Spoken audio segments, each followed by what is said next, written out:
ఓం శుక్లాంబరధరం విష్ణుం శశివర్ణం చతుర్భుజం ప్రసన్నవదనం ధ్యాయేత్ సర్వవిఘ్నోపశాంతయే. ఓం సరస్వతీ నమస్తుభ్యం వరదే కామరూపిణి విద్యారంభం కరిష్యామి సిద్ధిర్భవతు మే సదా. ఓం గురుర్బ్రహ్మ గురుర్విష్ణుః గురుర్దేవో మహేశ్వరః గురు సాక్షాత్ పరబ్రహ్మ తస్మై శ్రీ గురవే నమః. మనం యోగ వాసిష్టం అనే గ్రంథంలో స్థితి ప్రకరణంలో అంశాలను తెలుసుకుంటున్నాము. ప్రస్తుతం 5, అందులో మొదటి భాగంలోని 5వది, ఈ జగత్తుకు కర్త ఎవరు? శ్రీ వశిష్ఠ మహర్షి: ఓ ప్రియరామచంద్ర, సర్వదా తెలుసుకొనబడవలసిన వస్తువయ్యున్న ఆత్మను ఎరుగుటలో శ్రేష్ఠుడవు. ఇప్పుడు ప్రళయ సమయంలో ఈశ్వరుని యందు ఈశ్వరుని కంటే వేరైన జగత్తు ఉన్నదనుట దోషయుక్తమని నిరూపించబోచున్నాను విను. సృష్టి ఉంటే జగత్తు ఉంటుంది, మరి జగత్తే లేకపోతే సృష్టి ఉండజాలదు కదా. ఉత్పత్తి అనే క్రియ కర్త ఉంటేనే సాధ్యపడుతోంది. ఈ జగత్తు కర్త ఎవరు? ఒకవేళ సద్రూపమగు పరబ్రహ్మమే జగత్తు కర్త అని అంటామనుకో, అప్పుడు అతను కర్తృత్వ భోక్తృత్వంలో కలవాడవుతాడు. ఈ జగత్తు ఒకప్పుడు ఉండటం, మరొకప్పుడు లేకపోవటం, అనగా ఉదాహరణగా జాగ్రత్త సుషుప్తులు అందరికీ అనుభవమే కదా. జగత్తును సృష్టిస్తున్న కర్తను సృష్టించుచున్న వేరొక మహాకర్త ఉండి ఉండాలి.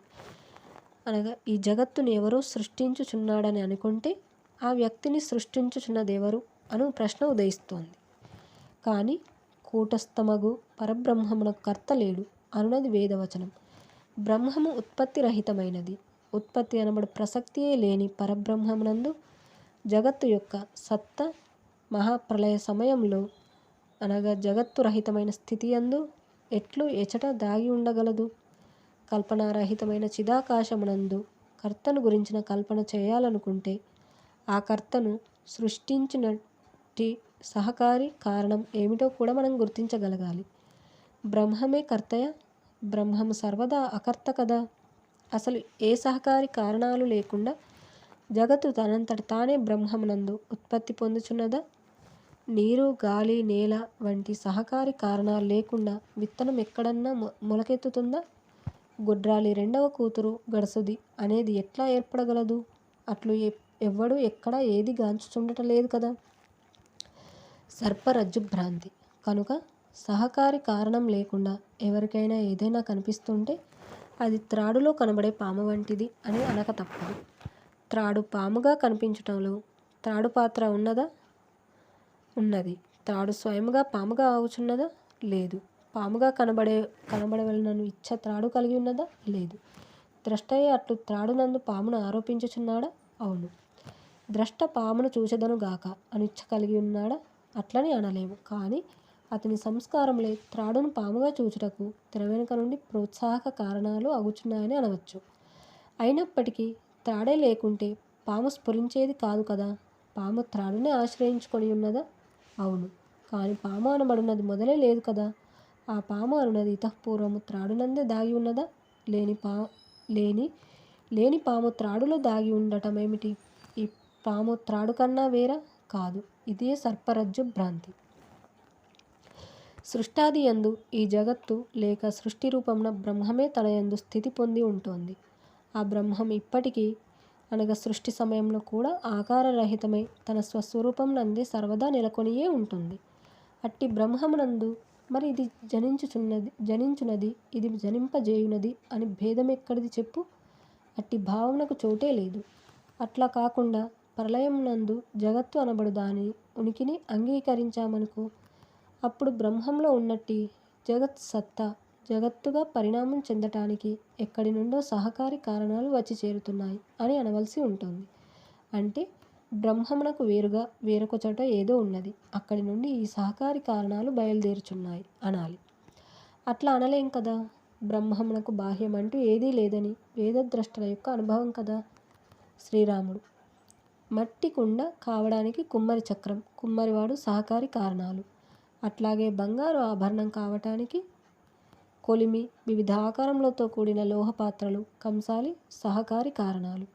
ఇక్కడ సహకారి కారణాలు బాహ్యం నుండి వస్తున్నాయి. అయితే బ్రహ్మమునందు జగత్తు ఉద్భవించడానికి కారణమవుతున్న సహకారి కారణాలు బ్రహ్మం నుండే వస్తున్నాయి అని అనవచ్చు కదా. శ్రీ వశిష్ఠ మహర్షి: అట్లా అయితే బ్రహ్మము, జగత్సత్తా, సహకారి కారణాలు ఇవన్నీ ఒక బ్రహ్మమే అయి ఉన్నాయని నిరూపించబడుచున్నట్లే కదా. బ్రహ్మమే అయి ఉన్న ఈ జగత్తు బ్రహ్మమే కారణంగా బ్రహ్మమునందే స్ఫురించుచు మరల బ్రహ్మమునందే లీనమవుచున్నది అను ప్రవచనమునకు అర్హమవుచున్నది. శ్రీరాముడు: మీరు చెప్పేది వాస్తవమే స్వామి. ప్రళయములో ప్రకృతితో కూడుకొనిన పరమాత్మయందు సహకారి కారణ సహితమైన ఈ జగత్తు తిరోహితమై నిశ్శబ్ద అప్రకటిత రూపంలో ఉంటుంది అని చెప్పబడేదంతా చిన్నపిల్లలు చెప్పుకునేదే కానీ బుద్ధిమంతులు అట్లు గాంచరని ఇప్పుడు ఒప్పుకుంటున్నాను. శ్రీ వశిష్ఠ మహర్షి: చూచావా రామ, దీనిని బట్టి తేలేదేమిటి? ఈ జగత్తు సత్యమైన రూపం అంటూ ఏదీ కలిగి ఉండలేదు, కలిగి ఉండుట లేదు, కలిగి ఉండబోవుట లేదు. శుద్ధమవు చిదాకాశమే భావనా మాత్రం చేత శీఘ్రంగా తన యందు ఈ జగత్ అనుభవం అను రూపంలో వికసించుచున్నది. ఎప్పుడైతే ఈ విధంగా విచారణచే జగత్తు యొక్క అభావమే సిద్ధిస్తుందో అప్పుడు ఇదంతా బ్రహ్మమే అవుతుంది కానీ మరింకేమీ కాదు. జై శ్రీరామ్. ఈ విధంగా ఈ జగత్తు కర్త ఎవరు అనే విషయాన్ని గురించి ఇందులో వివరించడం చూసాము.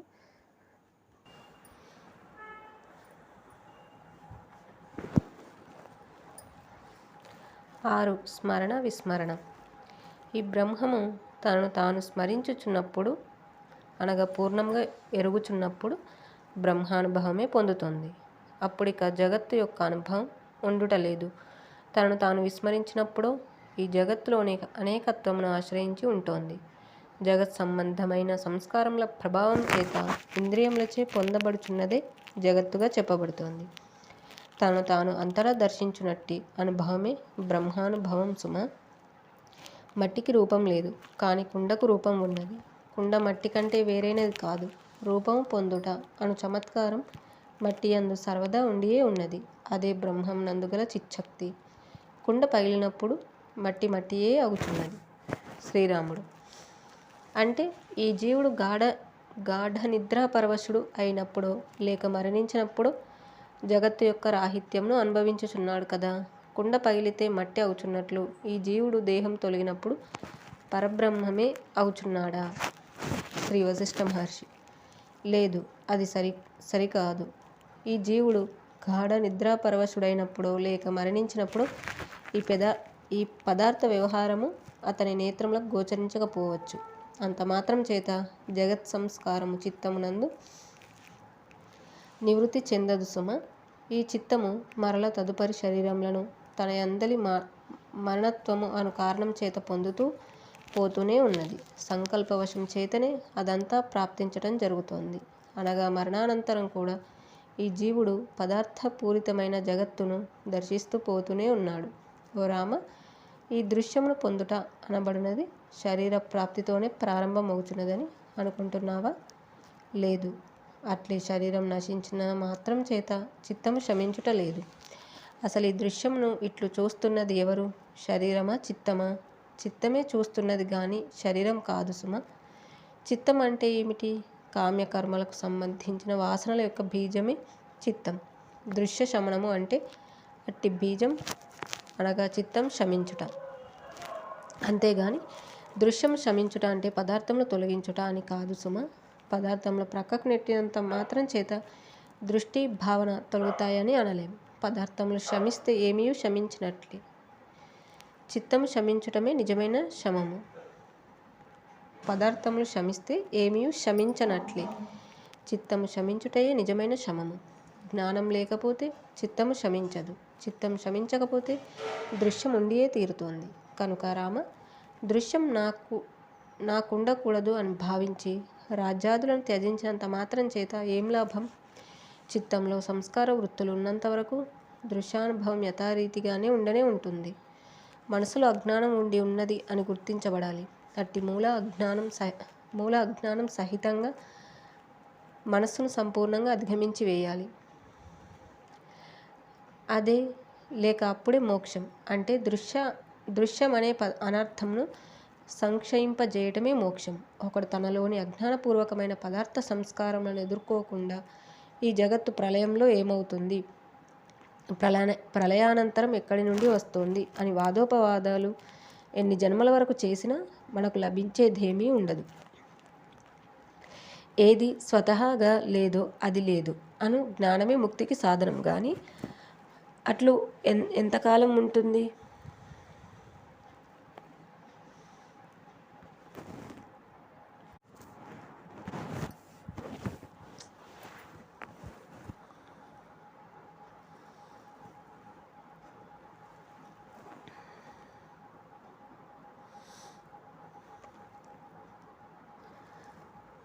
ఉన్నట్లు ఎంతకాలం ఉంటుంది?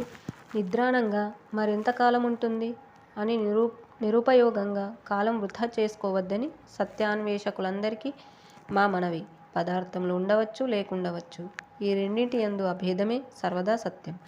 కాబట్టి నా చిత్తం నుండి పదార్థములను స్మరించటం తొలగించి బ్రహ్మమును స్మరించటంతో నింపివేస్తాను అని లక్ష్యము కలిగియుండి ఆ తరువాత ఏది ఎట్లు ఉచితమో అట్లే ఆచరించు.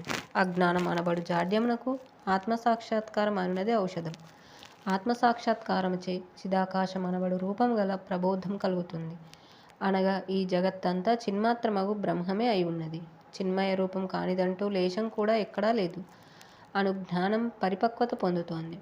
ఇతని పేరు ఇది, వీరు నావారు, ఇవి నావి, నేను పుట్టాను చచ్చాను అను భ్రమలు హృదయాంతరంగములలో ఉండజాలవు. ఒక గోడపై చిత్రించబడిన చిత్రం వాస్తవమా? అందులో కనబడే పులి, మనుష్యులు మొదలైనవి బాలునకు భావావేశం కలగవచ్చునేమో. గోడపై చిత్రించబడిన కథాచిత్రంలోని సంఘటనను చూచి దుఃఖించటం అజ్ఞుల వ్యవహారమే కదా. గోడపై చిత్రముతో తాదాత్మ్యం తొలగితే గోడ యొక్క అనుభవం మాత్రమే సిద్ధించున్నట్లు ఆత్మజ్ఞానానుభవం సముపార్జించు వారికి ఈ జగత్తు అంతా కూడా తన యొక్క మరొక స్వరూపంగాను స్వకీయమైన దర్శన చమత్కారంగాను గోచరించడం జరుగుతోంది. చిత్రకథా న్యాయం. మొదటిది, గోడపై చిత్రించబడిన ఒక కథాదృశ్యం. 2, గోడ. 3, ఆ గోడను, ఆ రంగుల కథాదృశ్యములను చూస్తున్నవాడు. ఈ మూడింటి సంబంధముని చిత్రకథా న్యాయం అని అంటూ ఉంటాం. ఈ కనబడే పర్వతములు, భూములు, వర్షాలు, కాలము, జన్మ, మరణములు మొదలైనవన్నీ చిత్రకథా న్యాయమును అనుసరించే ఉన్నాయి. అట్లే కల్ప, మహాకల్పములు, ఈ సృష్టి, వేదవాంగ్మయంలో చెప్పబడిన సృష్ట్యాది అనగా సృష్టి యొక్క ఆరంభము మొదలైనవన్నీ కూడా సుమ. అంతేకాదు ఈ ఆకాశాదుల సృష్టి క్రమము, కోట్ల కొలది బ్రహ్మాండములు, భూత భవిష్యత్ వర్తమానంలోని సంబంధ బాంధవ్యములు, దేవతలు, మనుష్యులు, 14 భువనములు, 7 ద్వీపములు ఇవన్నీ చిత్రకథా న్యాయమును అనుసరించే ఉన్నాయి. ఇవన్నీ అల్పదృష్టికి వాస్తవంగాను, ఉపాధి పరంపరల దృష్ట్యా స్వప్నతుల్యంగాను, ఆత్మదృష్ట్యా భ్రమగాను ప్రాప్తిస్తున్నాయి. అనగా ఇవన్నీ ఈ జీవుడు అనబడు ద్రష్ట యొక్క స్వస్వరూపమే అయి ఉన్న సర్వాత్మ అను గోడపై చిత్రించబడిన చిత్రకథ వంటిది. ఆత్మకు వీటన్నింటితో సంబంధం లేనే లేదు. ఆత్మయందు ఇవి లేవు. శ్రీరాముడు. మరి ఇవన్నీ ఎందుకు కనబడుచున్నాయి? శ్రీ వశిష్ఠ మహర్షి. నీవు ఆత్మదృష్టిని దృఢీకరించుకోకపోవట చేతని జగద్దృష్టి అనున్నది ఏర్పడి ఉంటోంది. అట్టి జగద్దృష్టికి అవాస్తవమగు ఇవన్నీ దృశ్యమానం అవుతున్నాయి. పైన చెప్పిన దృశ్య వ్యవహారం అంతా ఆవరణరహితమే. ఒక సత్యమును ప్రకటిస్తున్నాను విను. అనంతమగు చిదాకాశమున ఏ చిత్స్వరూపం ఉండి ఉన్నదో, ఇది ఇతఃపూర్వం ఎట్లున్నదో ఇప్పుడు కూడా అట్లే స్ఫురించుచున్నది. కిటికీలోంచి సూర్యకిరణాలు గదిలోకి ప్రసరిస్తూ ఉంటే ఆ కిరణాలలో కనబడే పరిచ్ఛిన్నములైన పరమాణువులన్నింటిలోనూ ప్రకాశించే సూర్యకాంతి ఒక్కటే కదా. ఈ సర్వ పదార్థములలో మహాచైతన్యం యొక్క ప్రభావంలే అయి ఉన్నాయి. అయితే గోడపై చిత్రమునకు ఈ జగత్తుకు ఒక భేదం ఉన్నది. గోడపై చిత్రం సాకారమైనది. ఈ సృష్టియో రూపరహితము. మనస్సుచే క్షుభితం అవుచున్న చైతన్యం తన యందలి చిత్ చమత్కారమైనట్టి ఈ జగద్రూపమంతా మననం చేయుచు అనుభవించుచున్నది. మరొకప్పుడు అది మరణమునకు అతీతమయ్యున్న తన స్వస్వరూపమగు ఆత్మవస్తువుతో ఏకీభావం పొందుచున్నది. చిత్రంలోని కథను చూచువాడు గోడను చూచువాడు చిత్రంలోని సంఘటనలను చూడరు కదా. చైతన్యమే స్వస్వరూపంగా గల ఈ జీవుడు ఆత్మను ఏమరిచి ఉండునప్పుడు జగత్తును గాంచుచున్నాడు. అట్లు జగత్తును గాంచుట ప్రారంభించుటే కల్పారంభం. జగద్రాహిత్యము అను అనుభవమే కల్పాంతము లేదా జగద్రహితము. దృష్టి యొక్క దోషం చేత ఒకనికి పెద్ద స్ఫటికశిలయందు ఏవేవో రేఖలు చలనరహితంగా ఉన్నట్లు కనిపిస్తూ ఉంటాయి. ఆత్మ యొక్క వాస్తవమైన స్వరూపమునందు ఈ బ్రహ్మాండములు ఉత్పన్నమగుట లేదు, నశించుట లేదు, అవి వచ్చుట లేదు, పోవుట లేదు. నిరాకారమగు ఆకాశమునందు నిరాకారమే అయి ఉన్న ఆకాశ విభాగం ప్రాప్తిస్తున్నట్లు నిర్మలమగు ఆత్మయందు ఆత్మయే రూపంగా గల ఈ సృష్టిలన్నీ స్ఫురించుచున్నాయి. నీటి యందు ద్రవత్వము, వాయువునందు చలనము, సముద్రమునందు కెరటములు, గుణవంతుని యందు గుణములు ఉన్నట్లే ఆత్మయందు ఈ జగత్తు ఉంటుంది. శాంతము, ఏకరసము, విజ్ఞాన ఘనము అయినట్టి బ్రహ్మమే స్వయముతో ఉత్పత్తి నాశనములు అను వ్యవహారంగా కూడుకొనిన ఈ జగత్తు రూపమున వ్యాప్తమయ్యున్నది. శ్రీరాముడు: స్వామి, ఈ జగత్తు ఆత్మ నుండి ఉద్భవిస్తుందనున్నది మీరు ఒప్పుకుంటున్నారు కదా, లేక ఇవి ప్రకృతి నుండి ఉత్పన్నమవుతున్నాయా? శ్రీ వశిష్ఠ మహర్షి: ఆత్మ నుండి ఏదైనా ఉత్పన్నం కావటానికి సహకారి కారణం అనేది ఏదీ లభించుటయే లేదని మనం చెప్పుకున్నాం కదా. అందుచేత జగత్తు ఆత్మ నుండి ఉత్పన్నమవుతోంది. ప్రకృతి నుండి ఆత్మయే రూపముగా గల ఈ జగత్తులు ఉదయిస్తున్నాయి మొదలైన భావనలన్నీ పిచ్చి పిచ్చి వాక్యాలు, మధ్య మార్గ వాక్యాలే గాని పూర్ణార్థ వాక్యాలు కావు. ఆత్మ నుండి ఏదీ ఉద్భవించుట లేదు. స్వసంకల్పముచే ఆ చైతన్యమే జగద్దృష్టి కలిగి ఉండి తన స్వరూపమునే ఇట్లు జగత్తుగా గాంచుతున్నది. నాయనా రాఘవ, ఇప్పుడు చెప్పుకున్న ఇన్ని వాక్యముల సారమేమిటో మరొకసారి సమీక్షిస్తూ వివరిస్తాను. ఈ సంక్షిప్త వాక్యాలు విను. 1. నిత్యోదిత స్వస్వరూపం. నీవు సర్వదా నిత్యోదయ స్వరూపము గల చైతన్యమే గాని జడదేహము కాదు. నీవు భావనలుగా పరిణమించుట లేదు, అనగా సర్వభావములకు ఆవల స్వస్వరూపమునందే సర్వదా ఉండి ఉన్నావు. 2. సర్వమునకు ముందుగానే, సర్వకల్పనలకు ముందే ఉన్న శుద్ధస్వరూపమువే నీవు. కల్పనారూపములకు కలంకములేవి నీ పట్ల ఉండజాలవు. అందుచేత ఇప్పటికిప్పుడే సర్వవేదనలు త్యజించి నిశ్చింతుడవై ఉండు. 3. సదావగాహన నిస్సంగముల అభ్యాసం. స్వప్న రూపములతో పోల్చతగ్గ ఈ దృశ్య వస్తువులకు సంబంధించిన వికల్పములన్నీ నీ నుండే బయలువెడుచున్నాయి కనుక అట్టి వికల్పములన్నీ సదావగాహన నిస్సంగముల సహాయముతో తొలగించుకో. 4. స్వస్వరూపంలో జాగరుడవు కావటం. అవిద్య అనబడి సుదీర్ఘమైన గాఢ నిద్ర నుండి మేలుకో. నీ యొక్క పరమాకాశ స్వరూపమును గ్రహించి ప్రశాంతుడవు కమ్ము. 5. జ్ఞానమును, జ్ఞాన మార్గములను ఆశ్రయించటం. నిర్భయుడవై ఆత్మజ్ఞానమును ఆశ్రయిస్తూ జాగృతి పొందు. 6. సర్వమునందు నన్ను, నాయందు సర్వమును గాంచటం. బ్రహ్మవిత్ స్వభావుడవై వెలుగొందు. అన్ని భేదభావములను త్యజించి వేయి. సర్వమును నీయందు, నిన్ను సర్వమునందును గాంచుచుండు. అప్పుడు నీ ఉనికి సంచారము ఈ భూమండలమును భూషితం చేయగలదు. జై శ్రీరామ్. ఈ విధంగా మనకి స్మరణ విస్మరణ అనే భాగంలో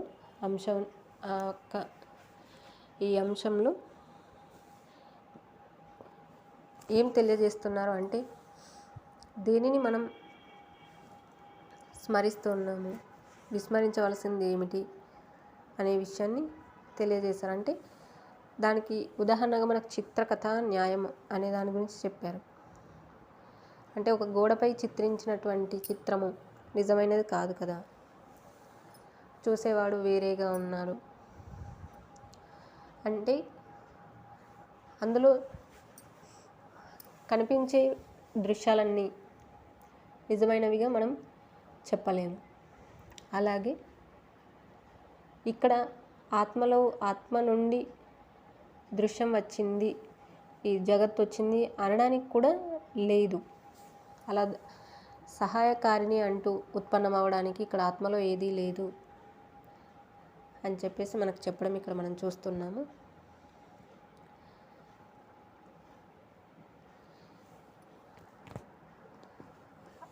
తర్వాత 7 స్మృతి. శ్రీరాముడు: ఓ మునీంద్ర, మీరు మమ్మలను ఉత్తమోత్తమమైన భావన వైపుకే నడిపించుచున్నారు. చాలా సంతోషం. ఇప్పుడు నాదొక సందేహం. మహాకల్పాంతము సృష్ట్యాది. మహాకల్పాంతం తర్వాత సృష్టాది యందు ప్రథమ ప్రజాపతి స్మృతి లేక సంస్కారం రూపంగా కలిగి ఉండి జన్మించుచున్నాడని నేను అనుకుంటున్నాను. అట్టి ఆ ప్రజాపతి యొక్క స్మృతి లేక మనస్సే ఈ జాగ్రత్త రూపంన ఉత్పన్నమవుచున్నది కదా, అంతేనంటారా? శ్రీ వశిష్ఠ మహర్షి: అవును, నీవు చెప్పినట్లు మహాప్రళయం గతించిన తర్వాత మరల సృష్టాది యందు ప్రథమ ప్రజాపతి స్మృతి రూపంలోనే ఉత్పన్నమవుచున్నాడు కనుక స్మృతి అందే ఈ జగత్తు భాసిస్తోంది. అనగా స్మృతి అందే ఈ జగత్తు యొక్క అనుభవం సంకల్ప రూపంలో స్థితి కలిగి ఉన్నది. అయితే మట్టితో కొన్ని బొమ్మలు తయారయ్యాయనుకో, మట్టి ఆకారములుగా మారుచున్నది అని అనవచ్చున. ఆత్మ స్మృతి రూపమును పొందడం ఉంటుందా? ఒక మహావృక్షమును చూపించి దీని వ్రేళ్ళు ఆకాశంలో ఉన్నాయి, ఆకులు మాత్రం ఇక్కడ చేయికి అందుతున్నాయి అనటం ఎంత అసమంజసమో అది అంతే. పరమాత్మ యందు స్మృతి లేదు, జన్మ మొదలైన వికారములు లేవు. స్మృతియే జన్మలకు కారణం అనేది మధ్య మార్గవాక్యం మాత్రమే. ఈ వాక్యం జీవుడు ఆత్మస్వరూపుడే కనుక జన్మరహితుడు అను వాక్యాలు రెండు ఒకేసారి ఉనగూడుచున్నాయి. నదీ జలం, తటాక జలం, జలం. బొమ్మలోని కుండలోని మట్టి ఉనగూడుచున్నట్లే ఈ రెండు ఏర్పడుచున్నాయి. శ్రీరాముడు: స్వామి, ప్రళయం అంటే ప్రతిరోజు ఈ జీవుడు అనుభవించే సుషుప్తి వంటిదే కదా. మనమందరం రాత్రిపూట గాఢ నిద్ర అనుభవిస్తున్నాం. మరల మేల్కొన్నప్పుడు పూర్వస్మృతులన్నీ యథాతథంగా ఉండి ఉంటున్నాయి. అట్లాగే సృష్టాది యందు ప్రజాపతి తన యందు స్మృతి కలిగి ఉంటున్నాడు అని అనవచ్చు కదా. మహాప్రళయం యొక్క ప్రబల మోహం కారణంగా పూర్వకల్పంలోని సంస్కారములచే జనించిన స్మృతి అంతా నశిస్తుంది అని కొందరు అభిప్రాయం వెలిబుచ్చుతున్నారు. అట్లా ఎందుకు అనుకోవాలి? గాఢ నిద్రలో లాగా మహాప్రళయంలో కూడా జగత్తుకు సంబంధించిన స్మృతులు దాగియే ఉంటాయని అనుకోవచ్చునంటారా? శ్రీ వశిష్ఠ మహర్షి: ఈ జన్మకు సంబంధించిన వాడను మాత్రమే నేను అను దృఢమైన అహంకారం కలవాడు జీవుడు. ఈ అనేక సర్వ ఉపాధులను ధరించువాడును నేను అనే సమిష్టి అహంకారం గలవాడు ప్రజాపతి లేక బ్రహ్మదేవుడు. ఓ రాఘవ, విను. పూర్వము జనించియున్న బ్రహ్మలందరూ జ్ఞానులే కదా. అందుచేత వారంతా మహాప్రళయ సమయంలో దృశ్యాన్ని త్యజించి వేస్తున్నారు, అనగా ముక్తులే అవుచున్నారు. అంటే అవశ్యం నిర్విషయ పరబ్రహ్మ స్వరూపమును పొందుచున్నారు. అప్పుడిక పూర్వకాలంలో ఉత్పన్నమైన స్మృతిని కలిగి ఉండి మరల కల్పారంభంలో ప్రకటితం చేయటం అనే క్రియకు కర్త ఎవరో చెప్పు. కర్త ముక్తుడు అయినప్పుడు ఇక స్మృతి కూడా ముక్తి పొందినదై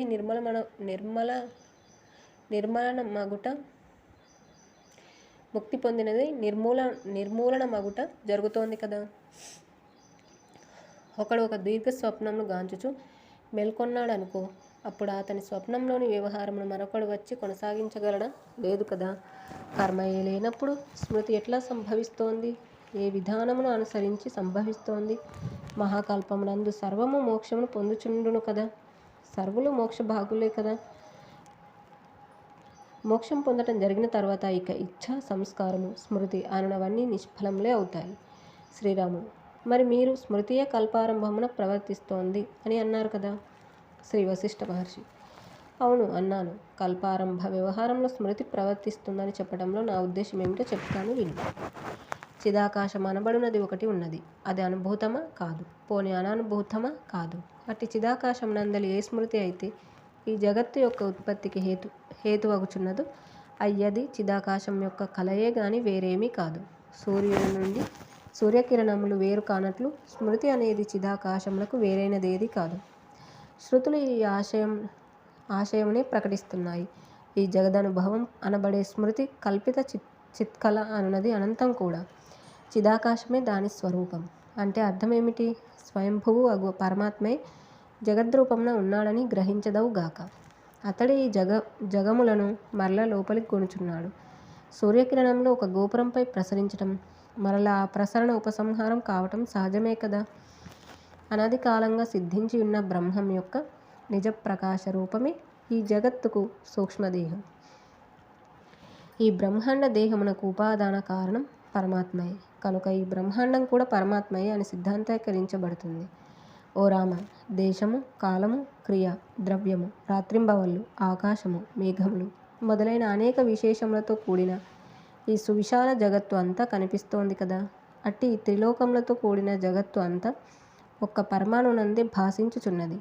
మరల ఈ త్రిలోకములలోని పరమాణువులందు ఈ త్రిలోకములంతా విశాల సృష్టులు అసంఖ్యాకంగా భాసిస్తున్నాయి. మరల ఆ సృష్టులలో అసంఖ్యాకములైన పరమాణువులు ఈ విధంగా అవ్యవస్థ రూపంగా ఒకదాని యందు మరొకటి గుచ్చబడి ఉన్నాయి. ఆయా దృష్టులకు అవన్నీ దృశ్యమానం అవుచున్నాయి. అయితే రామ, అవన్నీ సత్యమని అనగలమా? కానే కాదు.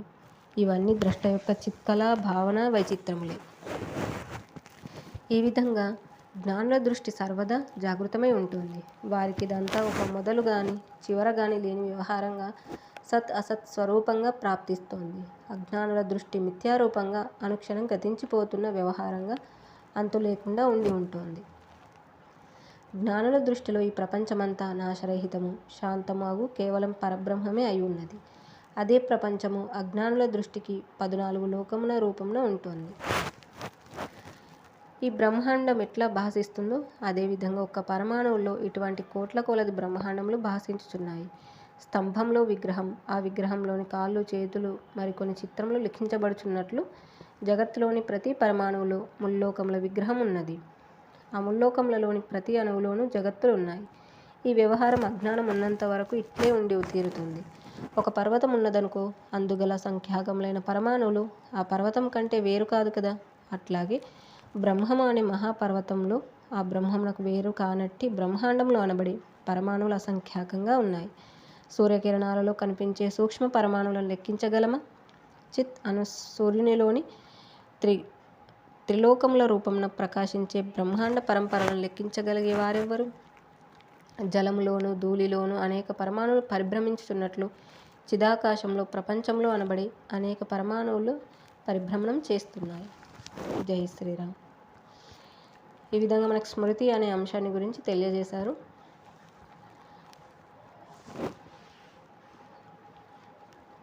ఇక మిగిలిన అంశాలను గురించి తెలుసుకుందాము తర్వాత. ఇంతటితో ముగించుకుందాము. జై శ్రీరామ్. కాయేన వాచా మనసేంద్రియైర్వా బుద్ధ్యాత్మనా వా ప్రకృతే స్వభావాత్ కరోమి యద్యత్ సకలం పరస్మై నారాయణాయేతి సమర్పయామి. స్వస్తి. ఓం తత్సత్.